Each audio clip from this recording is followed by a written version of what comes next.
அப்போஸ்தலனாகிய பவுல் கொரிந்தியருக்கு எழுதின முதலாம் நிருபம் 5ஆம் அதிகாரம். உங்களுக்குள்ளே விபச்சாரம் உண்டென்று பிரசித்தமாய் சொல்லப்படுகிறதே, ஒருவன் தன் தகப்பனுடைய மனைவியை வைத்து கொண்டிருக்கிறானே, அது அஞ்ஞானிகளுக்குள்ளும் சொல்லப்படாத விபச்சாரமாய் இருக்கிறதே.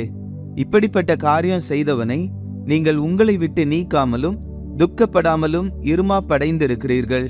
நான் சரீரத்தினாலே உங்களுக்கு தூரமாயிருந்தும் ஆவியினாலே உங்களோட கூட இருக்கிறவனாய் இப்படி செய்தவனை குறித்து நான் கூட இருக்கிறது போல நீங்களும் என்னுடைய ஆவியும் நமது கர்த்தராகிய இயேசு கிறிஸ்துவின் அதிகாரத்தோட கூடி வந்திருக்கையில், அப்படிப்பட்டவனுடைய ஆவி கர்த்தராகிய இயேசு கிறிஸ்துவின் நாளிலே ரட்சிக்கப்படும்படி மாம்சத்தின் அழிவுக்காக நம்முடைய கர்த்தராகிய இயேசு கிறிஸ்துவின் நாமத்தினாலே அவனை சாத்தானுக்கு ஒப்பு கொடுக்க வேண்டும் என்று தீர்ப்பு செய்கிறேன்.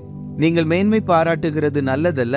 கொஞ்சம் புளித்தமா பிசைந்தமா முழுவதையும் புளிப்பாக்கும் என்று அறியீர்களா? ஆகையால் நீங்கள் புளிப்பில்லாதவர்களாய் இருக்கிறபடியே புதிதாய் பிசைந்த மாவாய் இருக்கும்படிக்கு பழைய புளித்த மாவை புறம்பே கழித்து போடுங்கள். ஏனெனில் நம்முடைய பஸ்காவாகிய கிறிஸ்து நமக்காக பலியிடப்பட்டிருக்கிறாரே. ஆதலால் பழைய புளித்த மாவோடே அல்ல, துர்க்குணம் பொல்லாப்பு என்னும் புளித்த மாவோடும் அல்ல, துப்புரவு உண்மை என்னும் புளிப்பில்லாத அப்பத்தோடே பண்டிகையை ஆசரிக்க கடவோம். விபச்சாரக்காரரோட கலந்திருக்க கூடாதென்று நிருபத்தில் உங்களுக்கு எழுதினேன்.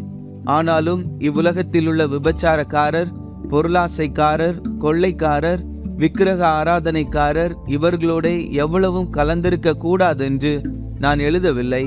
அப்படியானால் நீங்கள் உலகத்தை விட்டு நீங்கி போக வேண்டியதாய் இருக்குமே. நான் உங்களுக்கு எழுதினதென்னவென்றால், சகோதரன் எண்ணப்பட்ட ஒருவன் விபச்சாரக்காரனாயாவது, பொருளாசைக்காரனாயாவது, விக்கிரக ஆராதனைக்காரனாயாவது, உதாசீனாயாவது, வெறியனாயாவது, கொள்ளைக்காரனாயாவது இருந்தால் அவனோடே கலந்திருக்க கூடாது. அப்படிப்பட்டவனுடனே கூட புசிக்கவும் கூடாது. புறம்பே இருக்கிறவர்களை குறித்து தீர்ப்பு செய்கிறது என் காரியமா?